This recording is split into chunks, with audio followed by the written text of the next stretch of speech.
வலைத்தளங்களில் வைரலாகும் செங்கோட்டையன் என்பவர் யார்? ஈரோடு மாவட்டம் குள்ளம்பாலம் கிராமத்தைச் சேர்ந்தவர் செங்கோட்டையன். 1971 ஆண்டு வரை திமுகவில் பயணித்தார் செங்கோட்டையன். 1972இல் எம்ஜிஆர் தலைமையிலான அதிமுகவில் இணைந்தார்.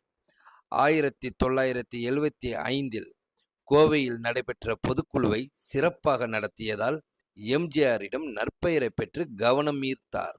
எம்ஜிஆரின் முதல் ஆட்சி காலத்தில் சத்தியமங்கலம் தொகுதியில் போட்டியிட்டு எம்எல்ஏவாக வெற்றி பெற்றார். 1980 ஆண்டு முதல் கோபிச்செட்டிப்பாளையத்தில் தொடர்ந்து போட்டியிட்டு 9 முறை வெற்றி பெற்றுள்ளார். 1996 ஆண்டு மட்டும் தேர்தலில் தோல்வியடைந்தார். 1989 ஆண்டில் ஜெயலலிதா அணி ஜானகி அணி என்ற பிளவில் ஜெயலலிதா அணியில் சேவல் சின்னத்தில் போட்டியிட்டு வெற்றி பெற்றார்.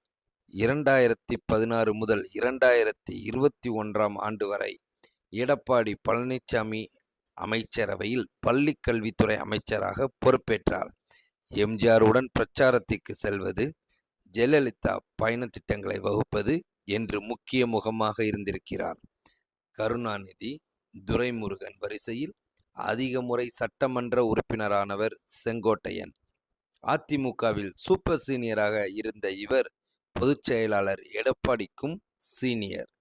இவ்வளவு மகத்துவம் வாய்ந்த செங்கோட்டையனை கட்சியில் இருந்த நீக்க காரணம் இதோ. இந்திய அண்ணா திராவிட முன்னேற்ற கழகத்தில் உறுப்பினராக இருப்பவர்கள் எவ்வளவு பெரிய பதவியில் பொறுப்பில் இருந்தாலும் சரி, ஒரு தவறு செய்தால் அவர்களை உடனடியாக கட்சியை விட்டு நீக்கி விடுகிறேன்.